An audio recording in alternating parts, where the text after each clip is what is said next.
Bon, on va pas être d'accord alors.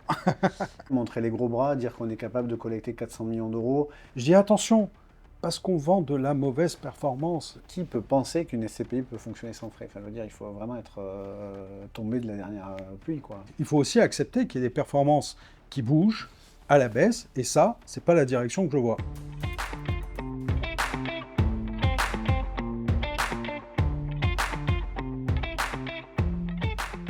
Bonjour à tous, bienvenue dans Amenka Talk, une émission où on renverse les codes. On accueille un conseiller en gestion de patrimoine pour échanger, discuter, pas d'interview, pas de langue de bois, uniquement de la conviction. J'ai l'immense plaisir d'accueillir Jérémy Orfeo. Bonjour Jérémy. Bonjour Mansour. Alors Jérémy, tu es le fondateur et le dirigeant de Willim et Ellis Gestion Privée. Tu es un expert de la gestion de patrimoine, très connu. Merci de ta présence. Avant, une petite question, Jérémy. Tu es aussi un entrepreneur.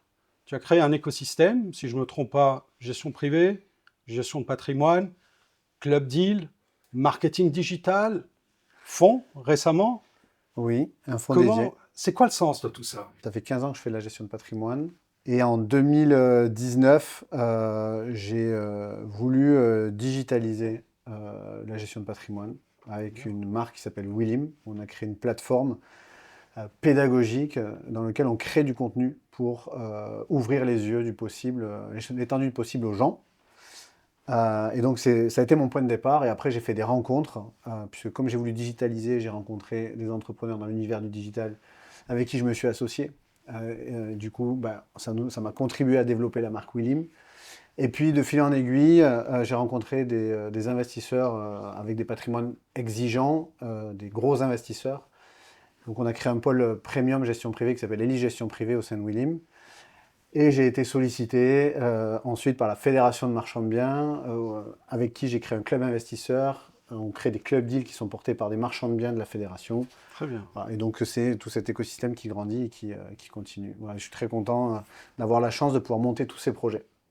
Parfait. Alors, comme tu le sais dans l'émission, on tire au sort un sujet, parce qu'il n'y a pas de questions préétablies. Donc, je vais te demander de Oui. bien vouloir tirer. J'espère que je vais avoir de la chance. Bon, on est toujours gagnant hein, dans cette affaire. Et te demander de nous lire ce sujet tiré Sur au quoi on va sort. débattre aujourd'hui? SCPI, les concepts qu'on vous présente mal. Oula, Oh là, ça vaste c'est. sujet. Je pense qu'on va passer un bon moment. Alors, les concepts qu'on vous présente mal. Oui, mal. Tu penses que dans la SCPI, alors juste un rappel, c'est quand même, il y a eu pas mal de modernisation, il y a une volonté de transparent, tu parlais de pédagogie, il y a quand même beaucoup d'acteurs qui font de la pédagogie. Si on doit comme ça regarder, tu penses que la SCPI, ça manque de transparence? Ou Alors, pas de transparence? On met où le curseur? je vais essayer d'être politiquement correct, mais en disant la vérité aux gens. Je pense que la SCPI, c'est un des produits les plus transparents du marché, malgré tout. Néanmoins, je trouve qu'il y a quand même quelques failles qui sont plutôt des biais de communication, de présentation, qui parfois, pour des questions de simplification, à vouloir faire trop simpliste, on oublie que derrière, on a un sous-jacent qui est l'immobilier, qui est un sous-jacent complexe. Mm. Et donc, en vouloir trop simplifier, on simplifie un message, et en simplifiant le message, il y a des biais d'interprétation chez les clients et Mais les investisseurs toi, qui font que finalement, la transparence souhaitée, elle n'est pas forcément réelle. oui, mais Jérémy, toi, tu es dans le métier depuis très longtemps. Mm. Tu as vu quand même les SCPI, je sais pas, il y a 15 ans, il y a 20 ans. Si tu dois les comparer aujourd'hui, on est dans une logique de communication transparente où tu penses qu'on travestit un peu les sujets pour occulter Je vais te dire, ça ce fait que... 15 ans que j'accompagne des investisseurs, notamment sur les sujets SCPI. Et il y a 15 ans, quand on parlait d'investissement SCPI, on parlait que d'une chose, c'était ce qu'on appelait le TDVM, taux de distribution de valeur de Exact, marché à l'époque. exact. Alors je dis à l'époque, je n'ai que 39 ans, mais oui, c'est vrai qu'il y a 15 ans, on parlait que du TDVM. Aujourd'hui, on parle de valeur de reconstitution, on parle de prix de souscription, de prix de retrait, on parle des CPI avec des frais de souscription, notre affiché comme étant sans frais. On parle de plein de choses. Donc, Pour répondre à ta question spécifiquement, les SCPI, c'est un marché qui a beaucoup évolué, beaucoup d'acteurs se sont lancés, il y a eu de l'innovation, il y a eu une nécessité d'améliorer la manière de communiquer, qui est meilleure aujourd'hui que ce qu'elle n'était il y a 15 ans, parce qu'on parle de plus en plus quand même d'immobilier qui est le sous-jacent. Mais il y a aussi des choses comme le nombre d'acteurs se multiplie, il y a la course effrénée par exemple au classement, qui est un truc que j'ai jamais compris. Parlons-en. Tu Classement vois, collecte, je classement suppose. collecte, Voilà, donc performance commerciale. performance commerciale, montrer les gros bras, dire qu'on est capable de collecter 400 millions d'euros, et du coup, de se targuer, enfin comme si c'était un indicateur de performance finalement, alors que l'indicateur de performance n'est pas la capacité à collecter, c'est plutôt celle à bien investir, et donc qu'est-ce qu'on achète, puisqu'on achète de l'immobilier, tu vois. Donc Exactement. voilà, les classements, la course au classement, à la reconnaissance d'un certain trophée qui consiste à dire bah, je fais partie des 5 premiers collecteurs, ça c'est un truc que je n'ai jamais compris et je continue à pas comprendre. Mais tu penses que ça impacte le client? Il le lit? Je pense que, Ça le lèse quelque part? C'est plus la question dans ce sens-là qu'il faut la poser, mais je pense que le client, quel qu'il soit, et c'est historique, mais si tu compares la SCPI aux autres univers de placement, je te prends l'exemple de l'assurance vie par exemple, c'est en fait ce qu'on vit dans la SCPI aujourd'hui, l'assurance vie l'a connu à une époque. Les SCPI, l'assurance vie, tu payais 4% de frais d'entrée. Aujourd'hui, tu parles à quelqu'un de payer des frais d'entrée sur une assurance vie, et tout le monde qui c'est comprend, vrai. comprend C'est pas. vrai. Pourquoi je paye des frais d'entrée sur une assurance vie? Bon, la majorité des contrats Bon, du après, marché. l'assurance vie, c'est pas la SCPI. Non, C'est mais dans le c'est juste pour dire, sous-jacent et- on reste sur un produit retail. Et d'ailleurs, c'est un sujet dont on peut débattre, c'est est-ce que c'est vraiment un produit retail ou pas. Mais en tout cas, c'est présenté comme un produit retail accessible. Et donc, c'est assez naturel de le comparer à la SCPI dans sa manière d'être appréhendé et commercialisé. Je ne parle pas dans la manière d'y investir, parce qu'on n'investit pas dans une assurance vie comme on investit dans une SCPI. Là, je parle côté investisseur, qu'est-ce qu'on va regarder, qu'est-ce qu'on va analyser.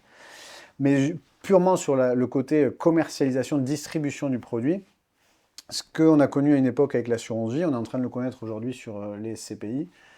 On attaque toujours. Les gens veulent disrupter le marché, c'est un mot qui est très à la mode, disrupter. Et comme ils veulent disrupter le marché, ils cherchent des leviers de différenciation marqués. Et le premier levier de différenciation marqué sur le marché, c'est les frais. Voilà.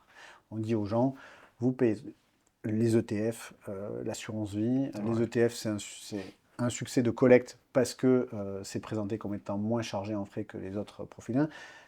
Donc, et du coup, aujourd'hui, on Mais voit tu la même penses que chose la sur les SCPI SCPI. Tu doit vois. avoir des frais ou pas de frais ou Je pense que si les gens Parce qu'on pensent compare un peu. qu'on peut créer un véhicule d'investissement tel que la SCPI sans qu'il y ait des frais, c'est des gens qui n'ont aucune culture de... Enfin, je veux dire, aujourd'hui, les sociétés de gestion, certaines sociétés de gestion, il y a des dizaines et des dizaines de collaborateurs.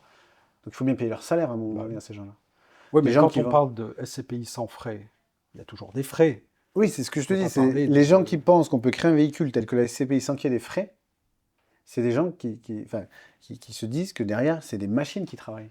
Et pour lesquelles, même les machines, il faudrait payer l'électricité pour les faire fonctionner. Ah Donc à un ouais, moment donné, il y a des coûts de fonctionnement. Tu vois, ça coûte cher ces temps-ci. Non mais, si les gens regardent l'actualité, ils voient bien qu'il y a des coûts d'électricité, la main-d'œuvre, ces gens-là qui investissent, ils travaillent eux-mêmes. Donc est-ce qu'ils travailleraient pour zéro? Non. Donc les collaborateurs qu'embauchent les sociétés de gestion, il faut bien les payer.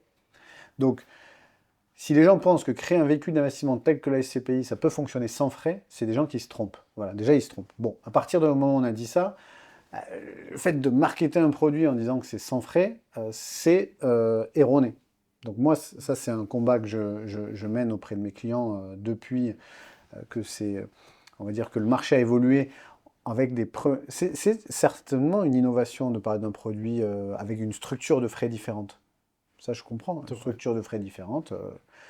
Donc les Mais ce que CPI. tu veux dire, c'est qu'il faut avoir de la Mais ce transparence qu'il dans la faut dire, c'est communication. ouvrir le parce que- capot et en fait, il y a pas de frais. C'est juste que les frais appliqués à ces SCPI qui sont qualifiés de sans frais dans l'écosystème ne sont pas sans frais. Elles ont des frais différents, des couches de frais différentes qu'on peut Ouais. lister, il y en a plein. Par contre, ce qui est vrai, c'est qu'elles n'ont pas de frais de souscription à proprement parler. C'est-à-dire quand on achète un prix 100 euros, au bout de certains temps, puisqu'il y a des frais de Ouais, retrait pendant ouais, X années, ouais, les gens ouais. ne peuvent pas retirer sans payer. Mais au bout d'un moment, ils peuvent avoir un prix de retrait qui est équivalent au prix de souscription qu'ils ont eu au départ parce Oui, qu'il n'y a pas de frais de souscription. modulo un artifice comptable, parce que dans les SCPI qui ont des commissions de souscription, il y a une partie qui concerne les frais d'investissement. Oui. Ok. Dans les SCPI qui n'ont pas de commission de souscription, il y a des frais d'investissement qui sont importants et qui sont, eux, assis dans ce qu'on appelle la prime d'émission. Donc quand on veut regarder par transparisation et comparer des comparables, on se rend compte que la SCPI, du moins si on veut voir les couches de frais, dans les deux, il y a des couches de frais qui sont identiques. Après, il y en a une où on l'a mis dans la valeur de rachat et l'autre où on l'a pas mis dans la valeur de rachat, et ça fausse le débat quand même. Alors, ça fausse le débat. Je dis pas que... Moi, mon propos, c'est pas de dire que c'est un artifice qui vise à mentir aux gens. C'est juste que c'est une présentation de marketing d'une structure de frais. Et donc tu penses qu'il faut avoir une présentation Je pense plus qu'il claire, faudrait... plus assumée là-dessus. Mais bien sûr. Et puis d'ailleurs, qui peut penser qu'une SCPI peut fonctionner sans frais? Enfin, je veux dire, il faut vraiment être tombé de la dernière pluie, quoi. Ça ne peut pas fonctionner sans frais. Il y a des gens à payer, et parmi les gens à payer, il y a des gens qui sourcent les actifs immobiliers, il y a des gens qui les gèrent, hein. Voilà, donc il y a des frais. C'est juste que la structure de frais est différente. Et ça, je trouve dommage de présenter une SCPI comme étant sans frais. Voilà. Donc, pas de classement de collecte. Donc les classements de collecte, voilà. Si on revient sur, par exemple, des sujets qui Donc, sont... tu penses que ça manque de pédagogie finalement? Je pense que ça manque de pédagogie. C'est pour ça aussi qu'une des motivations que j'ai eues, et qui est clairement le cas aussi de mon associé Minsa, on se rejoint à 100% là-dessus, c'est la raison d'exister d'une plateforme, enfin de Willim quand on l'a lancé avec un volet très digitalisé. C'est-à-dire il faut qu'on informe les gens à travers de podcasts, puisque moi aussi j'ai un podcast d'ailleurs dans lequel je t'ai invité. Exactement. À travers de podcasts, à travers des vidéos YouTube, à travers des articles de fond sur le blog qu'on a créé, à travers des guides pédagogiques, expliquer aux gens comment fonctionnent réellement les produits dans lesquels ils peuvent investir. Parce qu'il y a une partie des choses, une grande partie des choses, malheureusement, qui est de l'habillage de présentation, Donc toi, sur ta plateforme, tu n'as pas de classement de collecte. Pour toi, une SCPI qui collecte, une SCPI qui ne collecte pas, c'est... Sur Willim, on parle de classement, mais on explique la raison de ce classement. C'est-à-dire, la première chose, c'est de dire c'est un classement de collecte. Qu'est-ce que c'est un classement de collecte? Et est-ce que c'est un sens de faire un classement Enfin, quel est le sens de ce classement? C'est juste pour informer les gens sur les sociétés de gestion qui, à un moment donné, ont des volumétries de collecte supérieures à d'autres. Quand on fait un classement sur le taux de distribution des SCPI, parce que ça aussi, on pourrait y revenir après, mais dans la manière d'exprimer la performance d'une SCPI, le taux de distribution, il y a plein de choses à dire. C'est le dividende que touche le client avant sa fiscalité est ramené à la valeur de part au 1er janvier. Oui, ben non, c'est pas très clair parce qu'il y a un là-dessus taux de distribution brut, un taux de distribution net. Et donc pour toi, il faudrait calculer sur un taux de distribution net. Alors, il est net déjà de frais de gestion. Ben justement, alors je finis sur les classements et après je te réponds sur l'expression de la performance. Parce que là, pour le coup, pour moi, il y a un vrai sujet. Donc sur le classement, moi quand j'exprime un classement par taux de distribution, par exemple, donc pour ceux qui découvriraient la SCPI, le taux de distribution, effectivement, aujourd'hui affiché par les SCPI et qu'on utilise souvent pour faire le classement de la numéro 1, la numéro 2, la numéro 3, c'est le loyer perçu, enfin le loyer brut de fiscalité versé par la société de gestion. Mais net de frais de gestion. Mais net de frais de gestion, tout à fait. Net de tout frais de la SCPI, frais de fonctionnement, brut de fiscalité, rapporté au prix de souscription de l'appart au 1er janvier de l'année. Donc, c'est un peu l'indicateur qui est le plus utilisé et qui est considéré comme l'indicateur de la performance distributive de la SCPI sur l'année. Effectivement, je l'affiche. Alors, je l'affiche pour deux raisons. La première, c'est d'information, mais aussi de référencement naturel. Parce qu'il faut que les gens qui nous écoutent aussi comprennent que sur Internet, si on veut être bien référencé par Google, il faut donner de la quantité d'informations à Google pour qu'ils disent ce site-là, je vais le référencer quand les gens recherchent de la SCPI ou recherchent des informations, parce que j'ai une manne d'informations, une quantité d'informations importante. Il faut faire attention à ce qu'on donne à Google aussi. Oui, il faut que les informations soient justes. Par contre, on se doit de donner quand même de la volumétrie d'informations pour pouvoir être bien référencé. Donc, je ne peux pas, moi, si je souhaite à un moment donné être visible sur Internet, ne pas parler de classement des SCPI, puisqu'il y a beaucoup de gens qui cherchent ce type de classement. Donc, il y a un aspect pédagogique, mais je préfère qu'ils viennent chez moi, afficher le classement et lui expliquer, attention, ce classement, les premières SCPI que tu vois affichées, elles bénéficient d'un effet un peu relutif, comme elles ont été créées récemment, parce qu'il y a un côté, la première phase de collecte, les gens n'entrent pas à jouissance tout de suite, donc il y a un effet relutif sur la collecte générée par rapport aux investissements. Et le dire, qui tombe sur un autre site qui lui ne le dit pas, et qui les invite à souscrire les 3 premières parce qu'elles ont un meilleur rendement, alors que les performances passées ne présagent pas des performances futures, etc. etc. Mais juste sur ce point, tu ne penses pas qu'il manque un agrégat de vitesse de révolution? Parce que quand on parle, on dit les nouvelles ont un délai de jouissance. On prend un délai de jouissance moyen qui est autour de 5 mois. Il y en a certaines qui sont à 6. Ok. Euh, mais les 5 mois ne suffisent pas à justifier les taux des premières années. Parce qu'il y a quand même une rapidité. C'est comme si globalement, tu as une Oui. Ferrari Eh ben, je vais te tu as dire. suffisamment de pétrole pour aller vite. Et cette vitesse, finalement, bah, elle te crée un système relutif. Moi, je pense qu'il manque aujourd'hui, parce que lire un TD, effectivement, tu as raison là-dessus. Ça, je ne peux pas te dire le contraire. Les premières années, bon, on commence de zéro, le multiple est plus important. Quand on part de zéro de collecte à 20, 30, 40 millions de collectes, on crée l'effet le plus important. Mais il manquerait, parce que ça pénalise aussi les anciennes qui sont très relutives, et il manquerait, à mon sens, de savoir, dans la composition du taux de distribution, quelle est la partie qui est induite par un délai de jouissance et quelle est la Oui. partie qui est induite par, par une méthode de gestion. Et ça, c'est de la Alors, transparence je qui est suis d'accord avec importante. toi parce que, en fait, quand on présente le taux de distribution, il y a la composition du taux de distribution, elle n'est pas assez détaillée. Il y a des gens qui distribuent des plus-values, par C'est vrai, exemple. c'est vrai. Il y a des gens qui distribuent du report à nouveau.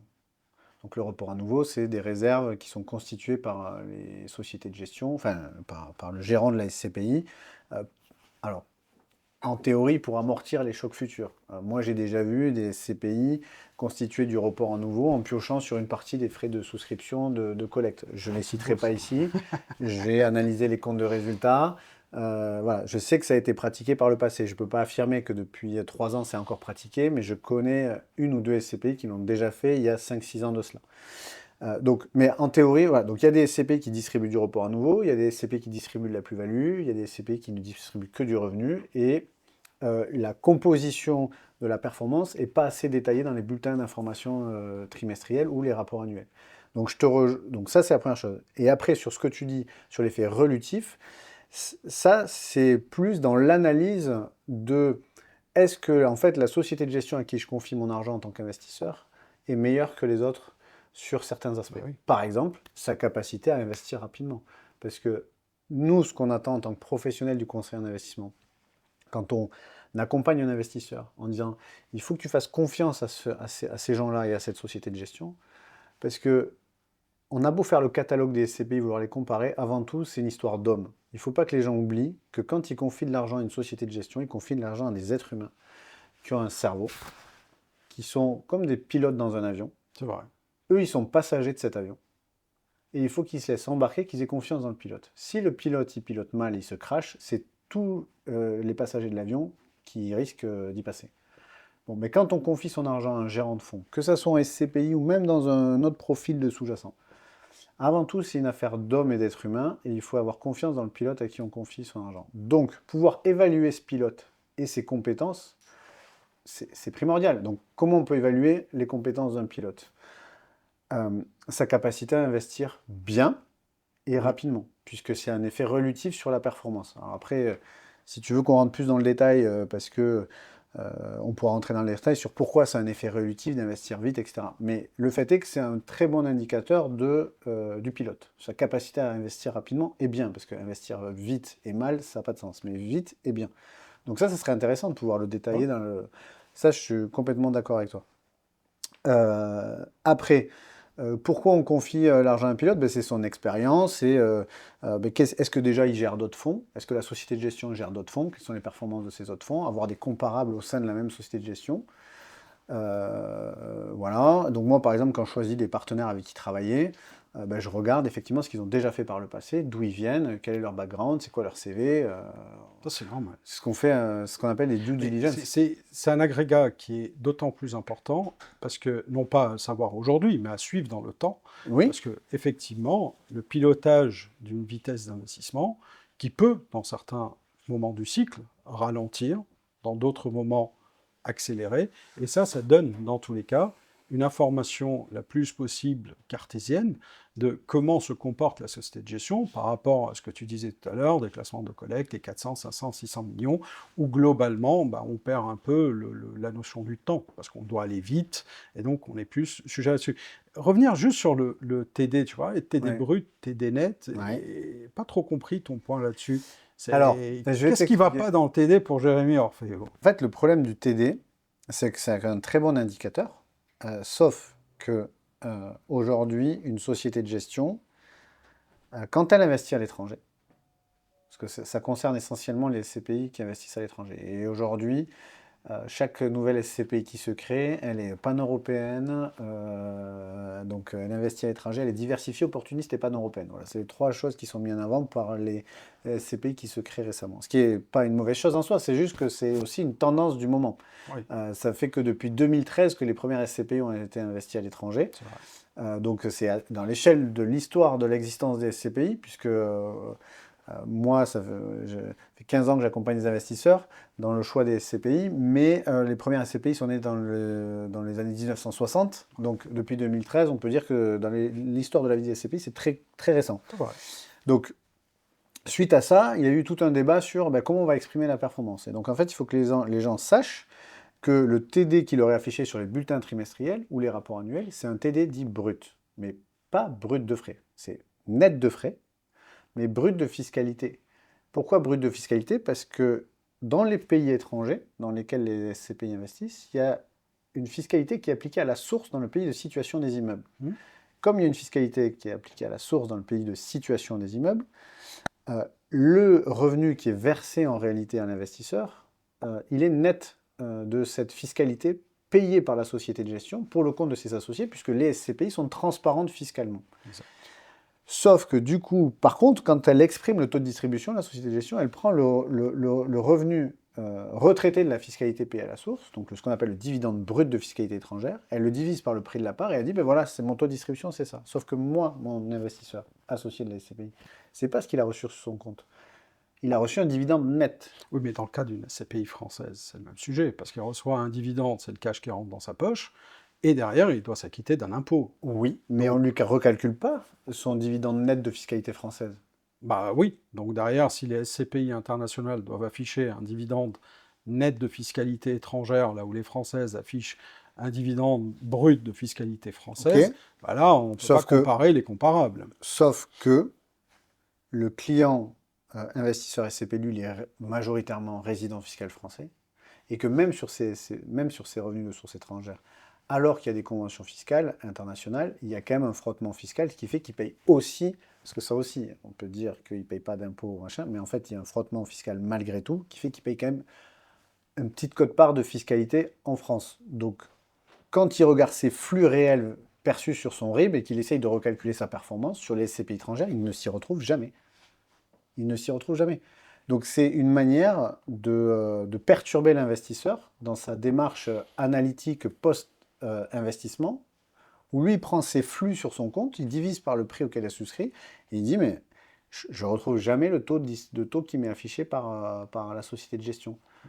Alors que sur une SCPI française, il le retrouve, puisque, comme on l'a exprimé, il n'y a pas de fiscalité à la source. Donc c'est là où je trouve qu'il y a un biais sur la manière d'exprimer la performance, parce que le fait de l'exprimer en TD brut, ça va dans le sens de l'analyse comparative des gérants entre eux. Ah oui. Oui, ça c'est ta position de gérant. Moi, ma position d'investisseur et de bras droit des investisseurs, puisque moi je me positionne comme un bras droit des investisseurs, c'est justement de dire, moi il faut que ça soit lisible pour mon client. Et en fait, mon client, c'est pas lisible pour lui parce que quand il prend les flux qu'il a eu sur son compte, qu'il divise par le prix de la part, il ne retrouve jamais l'expression de la performance qu'il retrouve dans les bulletins trimestriels ou les rapports annuels. Moi, je comprends ton point là-dessus. Je pense qu'à un moment, on arrive à une logique où autant afficher les deux, en expliquant d'où vient Exactement. l'écart. Eh Parce ben, que les deux sont valables. Mais Il y bien a pas sûr. un agrégat qui est faux. On ne va pas dire, Ah non, juste pour ceux qui nous écoutent, le TD brut c'est juste. est juste.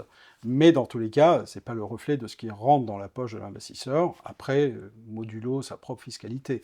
Donc afficher les deux crée plus de transparence dans le sens du sujet du Exactement. jour. Mais d'ailleurs, C'est- quand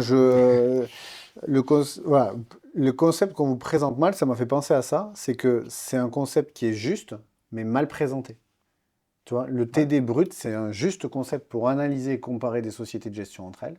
Par contre, il faudrait exprimer aussi le TD net en expliquant la différence entre les deux et pourquoi il y en a un qui permet d'analyser, de comparer la politique de gestion et l'autre qui permet d'analyser la performance perçue sur le compte du client. Et là, je suis 1000 fois d'accord avec toi. Donc, pas de classement de collecte. On affiche le TD brut, le TD net. Qu'est-ce qu'on explique mal aux clients selon toi encore, Jérémy? Ou peut-être qu'on n'explique pas. Est-ce que tu penses qu'il y a des sujets qu'on cache et qu'on n'a jamais... Je ne Non, parle pas de MNK, bien sûr. Hein, je parle du marché et non, des instances qui gouvernent sur le marché. moi je pense, donc la performance, on en a parlé. Il y a un autre sujet qui est le sujet des réserves. Les fameux reports à Ouais, le nouveau. fameux report à nouveau. C'est marrant, plus personne n'en parle depuis Non mais, 2020-2021. écoute, moi, au début, donc j'ai pas toujours été entrepreneur, hein, j'ai travaillé dans des sociétés, j'étais salarié, voilà. Et dans des précédentes expériences professionnelles, quand on parlait d'investissement SCPI à des clients, la première chose que les gérants nous présentaient, ils nous disaient, mais moi j'ai 150 jours de report à nouveau, j'ai 90 jours de report à nouveau. Alors, pour ceux qui nous écoutent et qui découvrent ce que c'est le report à nouveau, donc en gros, c'est la société de gestion, elle encaisse des loyers, il y a des charges, Hmm. et il y a un résultat courant et à la fin. Et ce résultat courant, la société de gestion, elle peut distribuer tout ou elle peut en garder un petit peu de côté en disant j'en mets ça de côté, ça me fait un matelas de sécurité. Et si demain, quand je pilote mon avion, à un moment donné, oh là, hop, je peux prendre un peu dans le report à nouveau pour redresser un peu là-bas. Je schématise, mais c'est à peu près ça. C'est ça. Bon. Et ça, en fait, ce montant-là, il peut être X euros par part. On l'exprime parfois comme ça. Et si on le divise par le dividende versé, ça donne un pourcentage. Et si on le multiplie par 360 jours, ben on peut le transformer en nombre de jours de report à nouveau. Exactement. Donc une SCPI qui a 90 jours de report à nouveau, en gros, ça veut dire que si jamais elle a 3 mois, et donc si jamais elle n'encaisse pas de revenus pendant 3 mois, elle peut continuer à distribuer. Bon. Et donc pendant longtemps, on disait 150 jours, 90 jours, moi j'ai 80 jours, etc. Et aujourd'hui, on n'en parle plus. Parce qu'en fait, euh, c'est un faux argument de santé. C'était censé être un argument de santé financière. D'ailleurs, ceux qui l'utilisent encore aujourd'hui comme étant un argument, on va dire un avantage compétitif par rapport aux autres pour comparer les CPI, c'est Ça ne complètement parle faux. plus. Mais ça parle plus, et en plus c'est faux. C'est faux pourquoi? Parce que déjà, piloter la première chose, c'est que le report à nouveau, c'est une chose qui n'a pas été distribuée aux gens par le passé, alors que ces gens-là ont payé de la fiscalité sur ces revenus. Ça veut dire qu'on a privé certaines personnes pendant le passé d'avoir plus de revenus pour pouvoir afficher une espèce de pseudo-santé financière à un moment donné, ou en tout cas, on va dire Une assurance aux gérants. une assurance aux gérants ou des fondations un peu plus solides que d'autres. Ça a été présenté comme des fondations plus solides. Alors qu'au final, on a lésé les investisseurs. Enfin, c'est la réalité. Par le passé, on a lésé les investisseurs qui ont payé de l'impôt dessus, puisque la SCPI, c'est fiscalement transparent, et on leur a rien versé. Et en plus, ce n'est pas un véritable matelas de sécurité plus que ça, finalement, parce que même si ça rassure les investisseurs de se dire, OK, là, il y a du report à nouveau, donc il y a un matelas de sécurité, donc si je rentre maintenant, bah, en gros, s'il y a des C'est soubresauts... court, hein, le matelas de sécurité. Déjà, on parle, tu vois, 90 jours, c'est 3 mois. Bon, c'est pas non plus... Ça ne règle voilà. pas le problème, s'il devait y en avoir un. Voilà. Et en plus de ça, en fait, on reste dans un fonds immobilier qui peut avoir à un moment donné des aléas, voilà. Mais l'investisseur, quand il investit dans l'immobilier, il n'achète pas une obligation avec un coupon contractuel qui tombe tous les mois. Il y a des aléas de marché, il y a des fluctuations potentiellement de revenus, et c'est pas grave. Si le Tu revenu penses fluctue. que ça doit devenir une pratique de communication de la part des gérants, mais de la place, sur le fait d'arrêter de vendre la SCPI comme étant le produit qui ne bouge jamais, le produit qui ne se déstabilise jamais. Je me rappelle encore pendant la période du Covid, où on disait attention, le monde s'écroule, mais ne vous inquiétez pas, la SCPI est le rempart contre toute inflation, etc. Et on a bien vu que ça n'a pas du tout un rempart, même certains parlent de valeur refuge, on n'est pas dans la valeur refuge, donc tu penses qu'il faut finalement que la place entière assume la position d'un fonds qui a potentiellement de la volatilité, alors pas au même niveau que les marchés financiers, mais qui peut aussi acter des variations de TD, des variations de valeur, et ce n'est pas grave, finalement. Sauf si on tombe dans les extrêmes, comme certaines SCPI aujourd'hui Moi, je pense que le qui ont embarqué les marché clients. doit arrêter de dire que les SCPI, c'est une alternative au fonds en euros d'assurance vie au livret A. Ça, c'est complètement faux. Il faut que les gens l'entendent et le comprennent. La SCPI, ce n'est pas une alternative au fonds en euros. La SCPI, ce n'est pas une alternative au livret A. Il faut que les professionnels de cette industrie acceptent de livrer un message qui soit clair sur le fait que quand Même on si ça investit... ralentit la collecte. Déjà, peut-être que la collecte sera mieux répartie parce qu'en ce moment, elle est centralisée sur certains acteurs. Et moi, je pense que c'est une mauvaise chose pour le marché. C'est très bien pour ces acteurs-là qui collectent beaucoup. Mais je pense que le marché des SCPI, il y a plus de 100 SCPI qui collectent de l'argent. Aujourd'hui, il y a 75-80% de la collecte qui est centrée sur 5 acteurs. Le marché aurait tout intérêt à ce qu'il y ait plus d'acteurs qui collectent, parce que déjà, pour les investisseurs, il faut qu'ils sachent que s'il y a plus de SCPI qui collectent, elles sont aussi en concurrence sur les deals, donc ça peut être aussi intéressant voilà, de pouvoir... la concurrence, moi je pense que la concurrence a du bon. Voilà. Complètement. Je suis contre les oligopoles et les monopoles. Donc je pense que et le marché aurait tout intérêt à dire la vérité aux gens, c'est-à-dire investir dans les SCPI. La liquidité, elle n'est pas garantie. Pendant des années, on a dit la SCPI, c'est un produit liquide. Magnifique. La SCPI, on a créé des SCPI à capital variable en disant grâce à la variabilité du capital, j'ai de la liquidité. Pourquoi? Parce qu'à un moment donné, j'ai un investisseur qui veut sortir, je réduis mon capital. Et au pire des cas, si je n'ai pas d'acheteur en face, je crée un fonds de garantie que je vais alimenter par la cession d'actifs et ce fonds de garantie va proposer aux investisseurs de les racheter et donc je détruis leur part en somme et je leur rembourse. Aujourd'hui, on est dans quelle situation? Les SCPI à capital variable, on est obligé de les transformer en capital fixe pour assurer la liquidité. C'est le plus grand comble de l'industrie des SCPI, c'est magnifique. C'est-à-dire qu'on disait que les SCPI à capital fixe, ce n'était pas liquide. On crée un statut qui est SCPI à capital variable pour rendre le marché plus liquide, et on doit transformer ces SCPI à capital fixe pour les faire devenir de nouveau liquides. C'est un comble incroyable, je trouve. C'est vraiment une leçon de vie. Enfin, une leçon d'histoire sur le fonctionnement de la liquidité des SCPI. De mon point de vue. J'ai pas la prétention d'avoir la science variabilité de invisible. capital doit générer de la liquidité si la gestion est saine et bien sûr dans des logiques de proportion acceptables. Mais bien sûr. C'était tout le but de la capitale variable qui est venu remplacer la capitale fixe, parce que globalement, on a dit aux gens, le prix est fixé à l'entrée et à la sortie, et si on est en méthode de collecte, finalement, vous pourrez trouver une liquidité. Mais il ne faut pas que ça dépasse un certain pourcentage, parce que ça met quand même en péril la performance de la SCPI. Sauf qu'on mettait le fait capital variable égale plus liquide. La réalité, c'est que quand il n'y a pas d'investisseurs, comme dans n'importe quel marché, notamment le marché immobilier, par exemple, on détient un appartement, on le met en vente, il n'y a pas d'acheteur, Alors, tout est liquide dans la vie. Hein. Moi, c'est ce que je dis. Question de prix. Une question de prix, exactement. Mais bien sûr.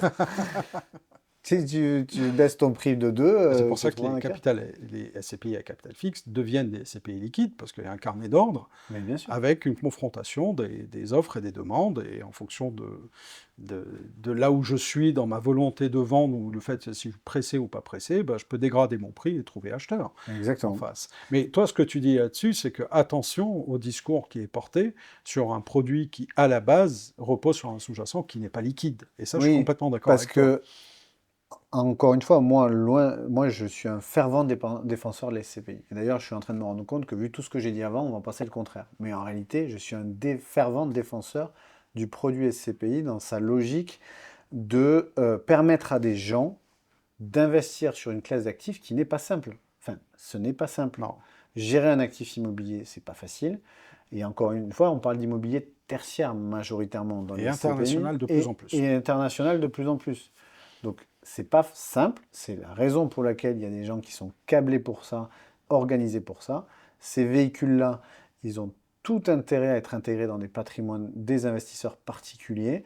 Il y a un sens à cela, c'est leur simplifier la vie, c'est leur permettre d'avoir une rente immobilière mutualisée, diversifiée, avec une mutualisation du risque importante. Par contre, être dans un marché qui cherche à faire un discours simpliste sur un véhicule d'investissement qui est compliqué, en ne parlant que d'indicateurs pseudo. Il y a des fichiers Excel qui traînent sur Internet ou des choses où on dit, tu regardes 3 choses. Est-ce qu'il y a des réserves? Est-ce que le prix de part est décoté par rapport, donc la valeur de reconstitution par rapport au prix de souscription? Et est-ce que le taux de distribution est supérieur à 6 ou 7%? Si c'est bon, tu peux y aller. C'est beau Voilà. ça. C'est magnifique. Si C'est c'était beau. aussi simple que ça. Parlons de décote. T'en penses quoi de la décote? Parce Alors, que moi, ce que je vois, c'est qu'on dit aux gens, bah, il faut entrer dans telle SCPI parce qu'elle est décotée. Donc là aussi, est-ce que tu penses qu'on leur raconte une bonne partie de l'histoire ou pas? je pense qu'on leur présente l'histoire telle que ça les fait acheter. Quand on parle de décote, c'est là où se situe la valeur de reconstitution de la SCPI par C'est rapport vrai. au prix de souscription. Euh, pour ceux qui nous écoutent et qui découvrent la SCPI ou qui n'ont pas forcément ce concept en tête, en gros, pour simplifier, la valeur de reconstitution, c'est le reflet des valeurs d'expertise des immeubles, plus la trésorerie et les placements, Hmm. la trésorerie qui en... Et si demain, eux, ils veulent reconstituer la SCPI à l'identique, il y a des frais que ça va générer parce qu'il faut racheter tous les actifs, etc. Donc, Exact. grosso merdo, on prend ça, on divise par le nombre de parts, et ça donne ce qu'on appelle la valeur de reconstitution. Donc, c'est censé, la valeur de reconstitution, être ce qui est le plus près, en théorie, de la valeur de la SCPI en question à l'instant T. Hmm. Sous réserve que les expertises immobilières Ça, c'est un autre soient sujet, on fiables. va Et on revenir. va pas, je sais pas si on viendra sur ce sujet-là, c'est un sujet touchy. Mais en tout cas, sous réserve que les valeurs d'expertise soient fiables et bien faites. Donc, comme c'est on va dire, l'indicateur qui reflète le plus proche la valeur réelle de la SCPI, d'une part, bah, il y a un discours qui consiste à dire que le prix de souscription, à partir du moment où il est en dessous de cette valeur-là, j'ai sur le papier l'impression, enfin, C'est les soldes. j'ai les soldes, quoi, puisque je paye un prix de part qui est C'est les moins soldes. cher que la réalité. Donc, ce qui est vrai dans ça, c'est que à partir du moment où le prix de souscription, on sait qu'il est fixé par rapport à cette valeur de reconstitution, puisqu'il y a une règle qui est imposée, qui est que le prix de souscription doit être à plus ou moins 10%, dans un tunnel de plus ou moins 10% de cette valeur de reconstitution. Si j'achète sur un prix de souscription qui est plutôt en dessous, je me rapproche petit à petit plus des moins 10%, et donc potentiellement, on va dire, j'ai plus de chances que la société de gestion augmente le prix de part et que moi, mon prix de retrait, mon prix net vendeur augmente dans le temps, sur le papier, que l'inverse. Que si j'achète à un prix surcoté dans un prix de souscription qui serait Ouais. situé au-dessus de cette valeur de reconstitution. La réalité, ce que les gens ne savent pas, c'est que le fait de faire ça, c'est un effet dilutif pour les SCPI. Alors, effet dilutif pour les investisseurs qui sont rentrés dans la SCPI. Oui, oui, pour les investisseurs, oui, pardon, Ouais, pour les ça, investisseurs qui sont rentrés dans la SCPI. Et donc, à partir du moment où on a conscience de ça, on se dit qu'on préfère quand même être dans une SCPI qui est le plus proche possible de sa valeur de reconstitution en termes de prix de souscription, pour éviter cet effet-là, plutôt que d'être sur une SCPI. Là, je parle dans l'intérêt du véhicule et de la performance du véhicule à long terme. Ah, complètement. Les gens qui achètent les classements, qui achètent des SCPI parce qu'elles sont dans le top 3 des classements, c'est des gens qui oublient parfois que l'investissement SCPI, c'est un horizon d'investissement de 10 ans recommandé et qu'ils sont embarqués, et que la durée moyenne de détention des parts, c'est supérieur à 20 ans, 25 ans, et que donc du coup, ils vont probablement être dans ce véhicule pendant 20-25 ans. Donc ils ont tout intérêt à être dans quelque chose qui ne va pas se diluer en termes de performance sur les 15, 20, 25 prochaines années dans la manière dont c'est piloté, plutôt que d'être demandeur absolument de je veux des CPI qui sont décotés parce que... Ouais, moi, je suis assez d'accord avec toi, et même j'irai un peu plus loin. La décote est néfaste, en tous les cas, impacte la performance de la SCPI elle-même, impacte la performance de l'investisseur, mais in fine, si on est dans une politique de décote en continu, on va impacter la performance de celui qui est en train de rentrer en achetant de la décote. Mais oui. Donc on se prend à son propre jeu, et c'est pour ça qu'il faut le plus possible, c'est ce qu'on pense dans tous les cas, modulo, garder, pour éviter les extrêmes variations, garder en tête, quand on est exposé à l'international, c'est qu'on peut avoir une problématique de devise qui impacte la valeur des actifs, on peut avoir aussi des retours de cycle, donc se rapprocher le plus possible d'une fourchette, le plus ou moins 10% est quand même assez large. Oui. Et j'ai même envie de dire que le tunnel fonctionne plus à moins 10%, en fin de compte il fonctionne à moins 10 qu'à plus 10. Parce que pour le moment, au bout de 25 ans de carrière, j'ai quasiment jamais vu de surcote sur des parts de SCPI, ce qui pourrait être une bonne chose en soi pour limiter l'effet de collecte. On revient à ceux qui collectent énormément si elles n'arrivent pas à déployer. En période où les marchés sont très hauts, Pourquoi pas vendre de la surcote finalement? Moi, je trouve que le tunnel de plus ou moins 10%, c'est un tunnel qui est bien fait parce qu'il permet aussi aux sociétés de gestion, à un moment donné, d'être libres de déterminer le prix de part pour gérer et piloter leur collecte. Moi, c'est en ça que je voyais ça comme un signal positif, c'est ce tunnel-là. Ouais. Parce que je discute avec des investisseurs qui me disent, oui, mais pourquoi finalement ils s'embêtent avec ça, ils ne mettent pas le prix de souscription au niveau de la valeur de reconstitution, ou valeur de reconstitution égale prix de souscription finalement. Ça, ce serait beau. Alors, Un ça, mark-to-market, ce ça serait serait beau, beau Jérémy. ça serait beau, vision de société de gestion et de Je ne suis gérant, pas sûr que tous les gérants l'accepteraient, hein, mais moi je te dis que je mais serais ravi. moi, vision investisseur et aussi conseiller en investissement financier, puisque en tant que conseiller en gestion de patrimoine, on est Sûr. avant tout conseiller en investissement financier, euh, il y a quand même des clients alors même si on a beaucoup de pédagogie, on leur explique tout. Moi, honnêtement, un client, je ne le fais pas investir dans une SCPI tant qu'il ne me dit pas j'ai compris dans quoi je mets les pieds. Voilà. Je ne le fais pas acheter un taux de distribution. On rentre dans le cœur de la machine, on explique tout. Et il y a des gens pour qui c'est pas leur faute, hein. Je veux dire, déjà, c'est pas leur métier. Ils découvrent ça, on leur explique, et puis après, pendant 6 mois, ils n'en entendent plus parler, et des fois, on oublie, on a une mémoire sélective. Bon, mais comme ils ont tendance à oublier, si tu leur apportes une volatilité sur leur prix de part, ça peut vraiment les perturber. L'avantage, je trouve, d'avoir un tunnel, c'est que c'est la société de gestion qui va déterminer, et même si la valeur de reconstitution baisse, la société de gestion n'est pas obligée de baisser le prix, et l'investisseur, il ne voit pas son prix une année augmenter, l'autre année baisser en fonction de la société de gestion. Assez d'accord, mais vendre de la décote, c'est détourner le pourquoi ça a été créé, ce tunnel, et globalement, on l'utilise comme une arme Commerciale. commerciale Ah, mais de vente, et ça, on dit, c'est pas beau. non, je suis d'accord que, mais d'ailleurs, à une époque, et ça a été interdit depuis, les sociétés de gestion envoyaient des messages aux distributeurs en disant attention, dans 2 mois, on augmente le prix de part de tant de pourcents, vous devriez appeler vos investisseurs, il y a un coup à faire. Ouais, Ça, c'était une pratique de marché, ça a été c'est interdit par l'autorité des marchés financiers C'est vrai. il y a 3-4 ans, je crois, à peu près. Mais il faut que les gens le savent. On recevait un mail, moi, distributeur, je recevais un mail dans 2 mois. Au début, c'était par mail. L'AMF a dit on ne peut plus communiquer. Après, il y avait quand même le coup de téléphone, parce que pas d'écrit, pas pris. Oui, Jérémy, on va augmenter le prix de part dans 2 mois. Bon, maintenant, aujourd'hui, le marché a arrêté de faire ça. Donc moi, je trouve ça c'est très bien parce que ça crée des afflux de collecte massifs à un instant T. Bien sûr. Et qui dit afflux de collecte, il faut que les gens ils investissent, enfin les sociétés de gestion investissent. Moi, je pense que c'était pas une bonne chose. Après, commercialement, évidemment, quand tu appelles un client et tu dis, je sais qu'il y a une SCPI, j'ai une info. Monsieur, j'ai une info, la SCPI elle va augmenter dans 2 mois, vous devriez investir maintenant. Bah, ça crée une relation, voilà, il y a une dynamique positive avec le client et voilà.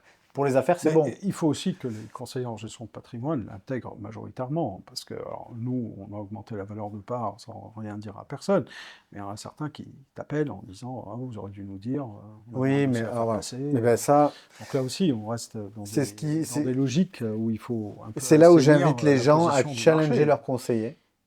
C'est qu'il y a des conseillers, c'est des vendeurs de produits, et il y a des conseillers en gestion de patrimoine qui ont vraiment une approche classe d'actifs par classe d'actifs, profil patrimonial par profil patrimonial. Et j'invite vraiment les gens à se poser la question, quand un conseiller, régulièrement il les appelle avec des opportunités magnifiques sur, en tout cas en ce qui concerne les SCPI, évidemment je ne parle pas des autres Oui, oui, bien produits, sûr. mais sur un produit non coté comme la SCPI, avec un actif de long terme comme l'immobilier et les logiques de valorisation qu'on connaît, les opportunités de rentrer à un instant T parce que dans 3 semaines, il y a un prix qui va augmenter, il faut qu'à un moment donné, les gens soient critiques et se posent la question de attends, est-ce que vraiment c'est une opportunité? Voilà. Ouvrons le capot, il y a quoi dans la SCPI? Qu'est-ce que c'est? Comment ils ont investi? Pourquoi? Comment? Et pourquoi tout de suite il faut aller vite alors qu'on est sur un produit de long terme? Voilà. Alors, si on revient à ce tunnel de moins 10, plus 10%, qui est quand même à la main de la société de gestion, hein, il faut le dire. Donc on a quand même le pouvoir de fixer un prix qu'on estime être un prix d'offre et de demande. Là où les SCPI à capital fixe fonctionnent par un carnet d'ordre, là où les marchés comme la bourse, les marchés financiers, fonctionnent par de l'offre et la demande, c'est quand même très typique à cette SCPI. Tu penses que le nouvel agrégat de 2025, la fameuse performance globale annuelle, Le PGA. PGA, qui, je rappelle, corrige-moi si je me trompe, c'est le taux de distribution qu'on a vu, modulo net, brut, etc., on l'a compris, plus la variation de valeur de part. Mm. Tu penses que c'est un agrégat qui reflète réellement la performance d'une SCPI? Je pense que j'attendais cet agrégat depuis longtemps. Ah, bon, on va pas être d'accord alors. J'attendais cet agrégat depuis longtemps parce que quand on parlait du taux de distribution, euh, il y avait toujours un biais dans l'expression de la performance que le client recevait, c'est qu'on ne tenait pas compte de la valorisation de son capital. Hormis en parlant du TRI. Sauf que quand tu parles du TRI, généralement l'indicateur, on va dire, Oui, mais c'est les TRI, il faut performances un peu de passées, si recul tu veux. hein, Il pour faut du calculer. Il recul, faut c'est du recul. l'expression des performances passées, et tu l'avais pas à l'année. Oui. Là, l'avantage, c'est que quand tu fais le PGA, tu as une photo de l'année sur la performance distributive plus la valorisation du capital. Donc moi, je trouve que c'est un bon indicateur. Alors que le rendement global immobilier, j'ai jamais compris l'intérêt pour les investisseurs. Je comprends très bien l'intérêt pour les sociétés de gestion. Pourtant, il C'est un était autre très clair, agrégat. le RGI, hein, le fameux rendement global immobilier qui a vu le jour, je pense, dans les années 2019, peut-être Un peu après, ouais, un peu 2021. après que l'ASPIM avait sorti, que Oui. personne, au dire de l'ASPIM, il y avait 29% qui le respectaient, mais moi je trouve que c'était un agrégat qui est vraiment un réel agrégat mark-to-market, qui permet, alors mark-to-market à la juste valeur, et qui permet de benchmarker, de comparer la SCPI par rapport à d'autres produits. Oui, de ce point de vue-là. J'ai juste un petit, si tu me permets, parce que bon, je pense qu'on va pas être totalement d'accord sur ce jeu, mais c'est pas grave, on s'aime bien quand même. Euh, le PGA, moi, ce qui me dérange dans le PGA, alors j'ai même envie de dire différemment. Le PGA dans une SCPI à capital fixe, je dis oui. Alors tu vas me dire, c'est une SCPI à capital fixe. Pourquoi? Parce que la valeur de part est le fruit d'une offre et d'une demande. Donc, si tu me disais dans une SCPI à capital variable, j'ai un PGA dans lequel je prends la variation de la valeur de reconstitution, je signe demain matin. Mais comme je suis sur une valeur de part qui crée de la décote et de la surcote, là, je ne suis pas à l'aise parce que ça ne reflète pas l'intégralité de la perf. Toi, ce que tu veux pour ton client, c'est de lui dire, ton patrimoine, c'est apprécié. Mais finalement, quand la valeur de part est à la main du client, je peux aujourd'hui, parce que en plus c'est année par année, et il n'y a pas d'actualisation. Donc ça veut dire que moi, si cette année j'augmente de 5% ma valeur de part, j'envoie un message au marché, ton client qui dit, ma performance de l'année, elle est boostée de 5%, on ne dit pas, dans tous les cas, c'est pas clarifié comme ça, de dire attention, j'ai augmenté cette année de 5, mais ça ne peut pas être tous les ans de 5%.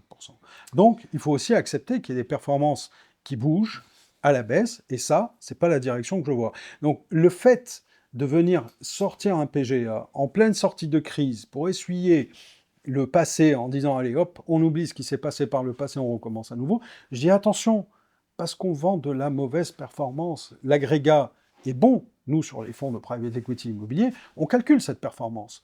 Mais on est sur des valeurs qui sont mark-to-market. On est sur des valeurs Oui. qui sont des valeurs réelles de l'actif et qui ne sont pas décotées. Donc, quand ma valeur de part est décotée de la valeur de mon sous-jacent, et je confirme la valeur de reconstitution, qui est une valeur réelle, entre guillemets, qui est ce qu'on appelle l'ANR, hein, l'actif net réévalué, donc là, je me dis, allons jusqu'au bout de l'idée et calculons une vraie performance. Et non pas une performance dont une grosse partie est à la main de la société de Oui. gestion. Tu vois bien, il y a des SCPI qui sortent 5% de rendement, qui augmentent de 2% et qui se retrouvent dans la moyenne des performances du marché. Donc attention par rapport à ça, parce que c'est une performance d'une année et c'est pas forcément la performance lissée. Le TD, c'est une performance. Il y a une récurrence en loyer. Donc le TD est plus ou moins récurrent, qu'on le veuille ou pas. Au du lot, quelques accidents. Oui. Alors, sur le PGA, le sujet, c'était les concepts qu'on vous présente mal. Je pense que le problème du PGA, c'est la manière dont il est utilisé on va dire, par certains acteurs pour passer à des moments donnés un peu. Ce qu'il faut que les gens comprennent, c'est que dans le milieu de la distribution d'épargne, souvent, ceux qui sont dans le top 10 des classements, l'année d'après, depuis tout le temps, ça a toujours été comme ça, c'est des fonds qui collectent plus que les autres. Bon. Ça ne veut pas dire que ce sera toujours comme ça. C'est juste que souvent, c'est ce qu'on voit nous, c'est que ben, comme après les magazines, la presse en parle, généralement, ça crée une espèce de dynamique autour de ces fonds-là. Donc c'est vrai que dans l'univers des SCPI, ça n'y échappe pas. Il y a une espèce de course à figurer dans ce classement-là. Donc ce que je trouve dommage, c'est que le PGA soit utilisé par certains pour essayer à un moment donné de monter dans le fameux classement Bah oui, PGA, bah oui. en pilotant la valeur de part. Donc ça, je suis complètement d'accord avec toi. Pour autant, je pense que c'est un bon indicateur pour l'investisseur, pas pour comparer les SCPI entre elles, mais pour savoir ce que lui, réellement, son investissement a généré comme valeur, même si l'augmentation du prix de la part a été du fait d'une décision, peut-être parfois même commerciale d'une société de gestion, parce que si la société de gestion prend la décision de faire un plus 5 de valorisation de prix de part pour augmenter son PGA et figurer dans un classement, c'est quand même une décision commerciale, enfin, de politique commerciale, plus qu'une décision de gestion. Je pense par contre que c'est un mauvais agrégat pour pouvoir comparer les SCPI entre elles. Je ne sais pas si je m'exprime bien dans la manière Ouais, je dont... comprends ton C'est-à-dire point. que l'investisseur, il sait qu'avec son PGA, il a eu tant de Toi, distributions. ce que tu veux dire, c'est que ça impacte sa valeur de retrait. Et Eh bien donc, oui, et globalement, donc il dit, si je moi, sors aujourd'hui, voilà ce que j'ai récupéré de mon capital voilà. qui s'est inflaté. Par Par contre, contre, là où moi je vais au bout du sujet, c'est de dire, attention, on lui a pas tout donné. C'est comme un peu le report à nouveau tout à l'heure. Je t'ai pris un peu de résultat, je t'ai payé une fiscalité dessus, mais je t'ai pas tout donné et je vais le lisser sur d'autres personnes. Parce que ce que tu n'augmentes pas aujourd'hui, si demain tu augmentes, bah, ton client, suppose qu'il soit sorti entre-temps, bah, le delta de décote, il ne l'aura pas. C'est pour ça que je dis, est-ce qu'on n'a pas intérêt, c'est vraiment une question ouverte, à aller au bout du raisonnement et de se rapprocher le plus possible, non pas d'une valeur de part qui est décotée, mais d'une valeur de reconstitution qui est le vrai reflet. Et sachant qu'à un moment, bah, le client, il doit logiquement, c'est-à-dire qu'il faut arrêter de lui vendre du court-termiste là-dessus, il doit s'engager sur 8 à 10 ans. Ou derrière, mais ça il faudra attendre probablement l'année prochaine et les années qui suivent, est-ce que tu penses que le marché va accepter des PGA qui finalement vont être dans une logique qui vont baisser? Moi aujourd'hui, allez, j'affiche un PGA à 10%, demain j'affiche un PGA à 6%. Est-ce qu'on va commencer à avoir cette logique de dire, ah bah ta performance, en fin de compte, c'est comme dans la bourse, tu as surperformé ou tu as sous-performé. C'est je là où je suis pense que le dubitatif. marché va tout faire pour éviter ça. Alors on se comprend. Vu les échanges que je peux avoir à droite à gauche avec les différents acteurs du marché, On à se mon comprend. avis, le marché va tout faire pour éviter ça. Euh, mais encore une fois, ça c'est une réflexion marché. Moi, quand je réfléchis, quel est le bon indicateur que je veux délivrer à mon client pour lui exprimer la performance de son placement, mais de manière totalement isolée du reste de l'industrie et du marché, je trouve que les meilleurs indicateurs, c'est ceux qui reflètent réellement ce qu'il a soit perçu sur ses comptes, soit qu'il a latent comme plus-value potentielle à date. Après, pour comparer les CPI entre elles, rien ne vaut d'autres indicateurs qui vont plus en profondeur que simplement ceux exprimés sur les BT et les rapports annuels, comme par exemple le taux moyen d'acquisition des actifs immobiliers qui sont réalisés. Alors bien sûr, à rapprocher de l'emplacement et du profil des Bien sûr, actifs, mais bien voilà. sûr. L'évolution, on parle souvent du taux d'occupation financier qui ne veut pas dire grand-chose quand on prend juste la photo en instant C'est T. Ce vrai, qu'il faut voir, c'est c'est vrai. l'évolution, la tendance. Ça manque de perspective, dans tous les cas, sur plusieurs agrégats. Exactement. En fait, on prend toujours une photo en instant T. Moi, c'est ça que je reproche à tout ça. Moi, ce que je veux, c'est voir les tendances. Et toi, qui es un gérant d'actifs, tu sais très bien que ce qui parle de la première chose, Là, c'est la tendance. c'est Toi, la quand tu pilotes trajectoire, la hein. stratégie, C'est la c'est quoi, trajectoire. c'est quoi la trajectoire de demain, d'où on vient? D'ailleurs, tu me demandais tout à l'heure, est-ce que je pense que finalement, le fait d'expliquer en toute transparence aux investisseurs que, ben, en fait, la SCPI, c'est pas un produit plan-plan. Ben oui, moi, au contraire. Euh, Tous les gérants financiers, alors on parle d'immobilier, mais te disent que là où on peut capter le plus de performance, c'est quand il y a un peu de volatilité, quand ça bouge un peu, quand c'est Hum, un peu stressé. hum. Et tu me diras peut-être le contraire, mais je pense que là où tu t'amuses le mieux, à un moment donné, c'est quand tu vois qu'il y a des corrections et que tu te dis, oula, il y a peut-être un coup à faire en ce C'est vrai. moment sur tel secteur. Est-ce que les fameux cycles?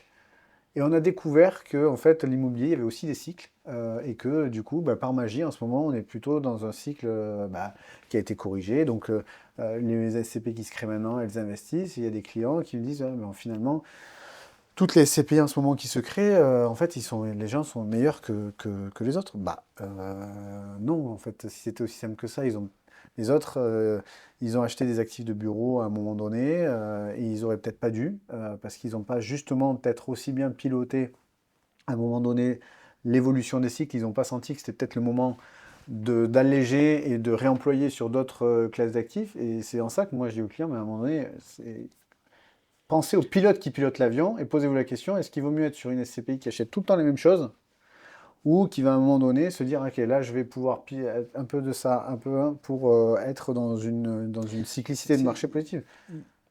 c'est une logique d'anticipation et de diversification. Je pense que dans la communication financière, il faut mettre en avant les éléments qui permettent aux clients de voir une diversification. Ça reste, moi je reviens toujours à la base de la création de la SCPI. Pourquoi ce véhicule existe? Il existe parce que c'est un produit de rendement. Ça ne peut pas être autre chose. Donc derrière, il faut qu'il aille dans la diversification. Pourquoi? Bah pour éviter, comme tu disais, les SCPI de bureau qui ont pris un revers de cycle, pour éviter des SCPI qui disent les opportunités, c'est aujourd'hui et c'est pas demain. Finalement, c'est un travail de pilotage, comme tu le dis, c'est un travail d'anticipation, mais aussi de diversification. Et ces points-là doivent rester très importants aujourd'hui en termes de communication. Quels sont les agrégats de diversification dans les SCPI? On a calé effectivement la zone géographique, la Mhm. classe d'actifs, mais est-ce que ça suffit? Parce que de dire que finalement je suis diversifié, j'ai 40% de bureaux, 30% de commerce, bah, si le commerce est dans un mauvais cycle, tu fais comment? Ben oui. Donc c'est là où je pense que, après, c'est un travail de gérant, on ne va pas polluer, parce qu'on part toujours du principe, plus tu donnes de l'information et plus tu pollues les gens, mais le juste milieu de l'information à donner pour qu'elle ne trompe pas, et ça veut dire qu'elle ne soit pas un élément trompeur du consentement d'un investisseur. Hein. Tu Mhm. disais toi-même, ton client doit tout comprendre avant de rentrer là-dedans. Je pense que c'est là où, effectivement, on a encore un effort à faire. Arrêter ces aspects de marketing un peu à outrance pour accélérer les aspects de collecte, parce que c'est ça qui est gênant hein, dans l'affaire, et rester, c'est-à-dire la pression de la collecte a un impact fondamental sur la performance, Ben oui. qu'on le veuille ou pas. Mais ça, personne ne le dit. Non. Personne dit aujourd'hui, j'ai consommé 5 mois de mon délai de jouissance, donc personne va dire aujourd'hui, voilà, on a entamé 3 mois d'un délai de jouissance, on a 8 mois d'avance sur notre délai de jouissance, et je pense que c'est des éléments, on revient à cette logique de vitesse de révolution ou de dilution, c'est vraiment des sujets sur lesquels aujourd'hui il faut pouvoir communiquer, mais il faut que tout le monde le fasse, parce que sinon, bah, il y en a certains qui vont être mis sur le côté, et on voit bien. Il faut que tout le monde le fasse, il faut expliquer ce que signifient ces différentes... enfin, en gros, quelle est l'expression, qu'est-ce que ça exprime, tel indicateur par rapport à tel autre, être beaucoup plus dans l'expression de cet indicateur plutôt que prendre l'indicateur et l'exprimer de manière abstraite à un investisseur. Et je rebondis ce que tu disais sur le marketing, parce qu'il y a une dernière chose aussi à laquelle ça me fait penser, là, les sujets de communication transparente ou trompeuse, c'est que je te parlais aussi du côté un peu simpliste, on prend les gens pour des simplés quoi, quand on exprime, c'est-à-dire dire aux gens, euh, par exemple, ce genre de discours qui a fait collecter à une époque où tu dis il faut investir dans l'immobilier de santé parce qu'on voit bien que la population vieillit, donc c'est porteur. Il faut que les gens s'interrogent quand même quand il y a ce genre de discours qui sont tenus. C'est trop simplifié. L'immobilier de santé, il y a des problématiques spécifiques, la réversibilité des actifs. Voilà. Donc c'est pas aussi simple que ça d'investir dans l'immobilier que de se dire, tiens, en ce moment le e-commerce ça cartonne, donc il faut que j'investisse dans la logistique. Donc peut-être je vais prendre une SCPI qui fait que de la logistique. Parce que gérer un fonds, j'ai rien contre les SCPI qui investissent dans la logistique. C'est pas du tout le propos. C'est juste que il faut que les gens se disent que quand il y a des personnes en face qui leur tiennent ce genre de discours ultra simplifié, pour moi, c'est un warning. Il faut qu'ils se disent, OK, lui, Ouais, il est en train d'essayer de me vendre des haribots, alors que derrière, ce que j'achète, c'est de la SCPI, c'est de l'immobilier, et c'est ça. mais tu as raison là-dessus, tu pointes un vrai sujet du doigt. Faut faire très attention, et ça, c'est pas au client ou à l'investisseur de se poser les bonnes questions, c'est au gérant d'avoir la bonne démarche de communication par rapport à ça. Attention à ce qui est dit, parce que c'est de la responsabilité du gérant. Aujourd'hui, nous, on ne le dira jamais assez, il y a du risque, il y a de la volatilité, et je pense qu'il faut... Alors, il y a des choses qui mériteraient plus de transparence, mais ça, c'est une politique de place. Est-ce que tu penses qu'il y a des choses qui sont cachées? On revient toujours à cette question. Alors, la question, quand il y a des omissions, c'est est-ce qu'elles sont faites Volontaire ou sciemment et pas? volontaires, ou est-ce que c'est parce qu'à un moment donné, c'est compliqué d'imposer à tout le monde de faire ce genre de choses, parce que je ne sais pas quelle pourrait être la raison, mais peut-être que tout le monde ne collecte pas la même granularité de données, par exemple. Toi, je sais, par exemple, que la data, c'est un sujet que tu aimes beaucoup. Oui. Mais je ne sais pas, tu vois, dans quelle mesure tout le monde peut aller jusqu'à ce niveau de granularité de data quand ça pilote des fonds. J'imagine que globalement, les sociétés de gestion, ils ont un niveau de granularité de data qui est important, mais voilà. Donc je ne sais pas l'étendue du possible. En revanche, ce que je constate, donc de là à dire que c'est fait sciemment ou pas sciemment, c'est compliqué. Par contre, ce qui est sûr, c'est que quand nous, on échange avec des investisseurs, euh, les données qui sont présentées ne sont pas suffisantes. On est obligé, nous, de les retraiter derrière. Parce que moi, par exemple, on a un tableau de bord avec des données qu'on récolte sur tous les bulletins trimestriels, les rapports annuels. La chance que l'on a, c'est que la donnée est transparente. Ça, pour le coup, on ne peut pas l'enlever. Enfin, dans un rapport annuel, Exact. j'invite à tous les investisseurs qui nous écoutent à prendre un rapport annuel de 60 pages et à le lire, paragraphe après paragraphe. Ils ne peuvent pas dire que la transparence n'est pas là. On est au courant des créances douteuses, on est au courant des contentieux qu'il peut y avoir avec tel ou tel locataire, on est au courant de la proportion de chacun des locataires dans le poids du revenu locatif annuel global de la SCPI. En termes de data, il y a de quoi faire. On pourrait toujours faire plus, évidemment, mais déjà, je trouve qu'il y a matière à exploiter. Donc nous, on intègre tout ça, on retraite, on essaye de délivrer quelque chose qui est beaucoup plus approfondi que les simples indicateurs qui sont faits dans les BT et les rapports annuels. Mais je pense foncièrement que ça, c'est un travail qui pourrait être fait sur la place par tout le monde. Et je pense que si c'est pas fait, euh, les seuls arguments qui m'ont été avancés là-dessus, c'est oui, mais si on va plus loin, ben, mon voisin, il va ouvrir mes trucs, et du coup, ça me fait une sorte de concurrence. En gros, il va être au courant de tout ce que je fais, ma popote, et donc je lui donne des éléments pour me contrer sur un futur deal sur lequel on va se rencontrer, parce que potentiellement, c'est un argument que je peux entendre, mais moi, je suis le bras droit des investisseurs et le défenseur des investisseurs, et je pense que pour l'intérêt des investisseurs, ça mériterait d'aller beaucoup plus loin dans l'obligation de l'affichage de certains indicateurs et d'éléments. Donc j'espère en tout cas, j'espère que c'est pas fait exprès de cacher les choses. Enfin, je pense pas, mais voilà. Peut-être que tu as un avis Jérémy, différent, mais si tu dois décrire, allez, en répondant ou en échangeant sur ce sujet, on voit bien qu'il y a des axes d'amélioration. Il y a des choses certainement qui ont existé, qui sont bonnes. oui. Hein, tu parlais tout à l'heure, depuis 60 ans, un peu plus de 60 ans, de la transparence. Il y a quand même une volonté de moderniser ce produit SCPI. Voilà, s'il y a des choses qui pour toi devraient changer de manière drastique, donc je comprends, classement de collecte, le TD, il faut afficher le brut et le net, Mm. le PGA, bon ça on n'en parle pas, mais ok. Le report à nouveau, est-ce qu'il y Le- a d'autres sujets que tu vois qui toi te chagrinent par ton expérience? Non, bah, je pense que Tu trouves qu'il y a un discours qui est plus marketing moi, que j'aimerais qu'on véridique et revienne. transparent aujourd'hui sur le marché? En général, sans viser personne. En fait, je trouve que sur le marché depuis 10 ans, la quantité d'informations qui est délivrée, elle va dans le bon sens. Tu vois, par exemple, euh, si j'invite des gens à regarder les rapports trimestriels de l'ASPIM d'il y a 15 ans versus les derniers qui sont produits là tous les Même les rapports trimestres, annuels de SCPI, hein, il y a ou même 15 les ans, rapports c'est... annuels, franchement, il y a un gros travail qui a été fait. Sur l'impulsion de certaines sociétés de gestion qui sont plutôt, on va dire, novatrices dans la manière de communiquer, d'exprimer les choses, tu vois, les webinaires qui sont faits par certaines sociétés de gestion, les articles de certains journalistes d'aujourd'hui, je dis bien certains journalistes d'aujourd'hui par rapport à certains qui étaient faits il y a 15 ans dans l'univers des SCPI.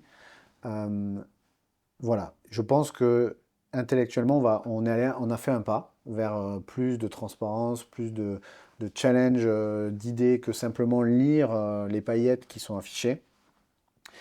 Je pense que l'étape d'après, c'est pas juste, c'est d'enlever ces paillettes pour faire en sorte que ce qu'on retrouve dans les analyses se retrouve vraiment sur la documentation réglementaire, BT, rapport annuel. Alors rapport annuel, c'est encore autre chose. Les- honnêtement, Donc, c'est les BTI qui les sont... BTI, parce qu'en vrai, les rapports annuels, je connais peu de clients qui le lisent.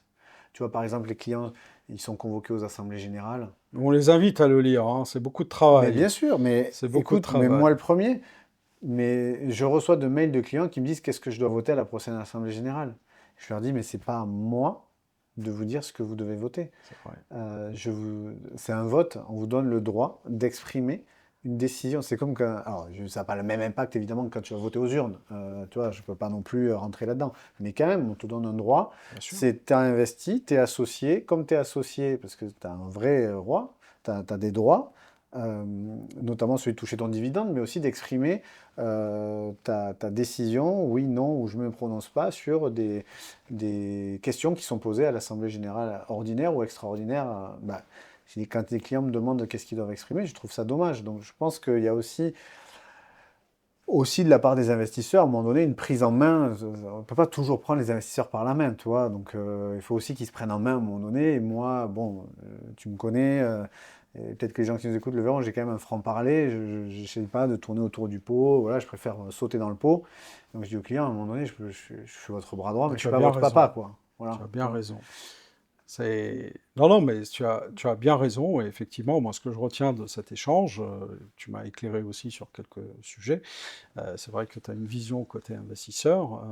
On est toujours amené à donner plus de transparence sans noyer dans le surplus d'informations. Bien sûr, il y a des sujets stratégiques, SCPI par SCPI, on n'a pas envie de tout divulguer, parce qu'il en va aussi de la compétitivité, Oui. on reste sur un marché compétitif.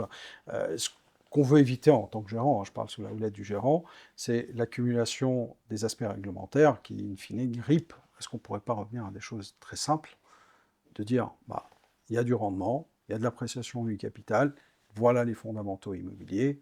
Si tout le monde joue le jeu, je pense qu'effectivement, le client, en son âme et conscience, prendra sa bonne décision.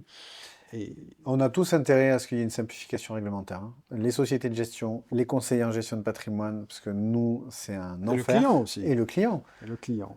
Donc, Mais pour ça, il faut jouer la transparence. oui. Parce que s'il n'y a pas de transparence, il y a de la réglementation contraignante. Si on en est là aujourd'hui, je pense qu'à un moment donné, c'est que les pouvoirs publics, même s'ils sont là pour défendre les intérêts des investisseurs, ont identifié qu'il y avait un manque de transparence et donc ils ont voulu mettre en place des choses comme souvent, malheureusement, c'est souvent fait par des gens qui ne sont pas du métier. Et donc du coup qui sont plutôt dans la théorie que dans la pratique. Mais je pense qu'on aurait tous à y gagner d'aller plutôt sur une simplification. Parce que être exhaustif dans la présentation, ça ne veut pas dire forcément...